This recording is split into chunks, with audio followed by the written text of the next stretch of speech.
Qısacası şirkətlər öz reklamlarını göstərməsi üçün YouTube-a böyük miqdarda ödənişlər eləyir. Biz insanlar isə YouTube-a ödənişlər eləyirik ki, o reklamları bizə göstərməsin. Nə qədər paradoksal səslənsə də və nə qədər bir masa ətrafında otursaq, kimsə bu ideyanı bizə versəydi ki, belə bir biznes qura bilərsən, biz deyərdik ki, dəli olmusan, bu nə ideyadır? Amma əslində isə YouTube milyonlar qazanır bu ideologiya üzərində. Pulu alır şirkətlərdən reklamları göstərmək üçün, daha sonra insanlara isə deyir ki, mənə aylıq abunəlik ödə ki, sənə o reklamları göstərməyim. Çox paradoksal olsa da bir çox böyük gəlirləri olan bizneslər bax belə od, yəni qəribə sayılacaq ideyalar üzərində qurulub. Hansı ideyaları ki, biz sadə bir vaxtda o ideyalar bizə də gəlir əslində, amma biz nəyəsə görə qorxuruq o ideyaları yerinə yetirməkdən. Bizə gecələr xüsusən də çoxlarımıza hər hansısa bir ideyalar gələndə biz düşünürük ki, dəli olmusan, yox, bu ideyanı eləmək olmaz. Ay yox, gecə vaxtıdır qoy yatım. Səhər duranda isə bizə elə gəlir ki, aha, mən gecə nəsə dəli olmuşdum ya da tamamilə unuduruq o ideyaları. Əslində isə etmək istədiyimiz şeylərdə bizə gələn ideyalarda çoxlu pullar, potensial gizlidir. Əgər o ideyalara fokusumuzu verə bilsək, enerjimizi yönləndirə bilsək.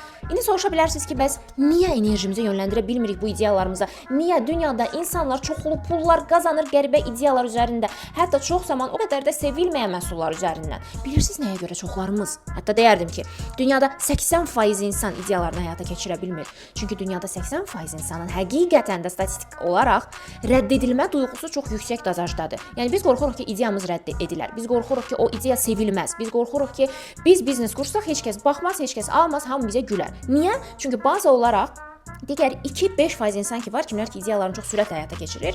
Onlar rədd edilməkdən qorxmurlar. Onların rədd edilmə proqramı deaktivdir. Amma digər bütün insanlar, xüsusən də daha çox 80-85% insan dünyada, bax bu insanların rədd edilmə duyğusu o qədər yüksək dozajdadır ki, onlar hər hansı bir ideya gələndə içdən-içə rədd edilməkdən qorxduqları üçün o ideyanı yerinə yetirə bilmirlər və beləcə o ideyalar batır. Qazanıla biləcək pullar da hardasa buludlarda yatır ya da kimsə gedir o ideyanı həyata keçirir. Əgər siz də artıq yorulmusunuzsa rədd edilmə proqramınızdan, yorulmusunuzsa ideyalarınızı da rədd etməkdən, istəyirəm açıqlama bölməsini mütləq oxuyasınız, çünki çözüm yolunu orada mən yazmışam.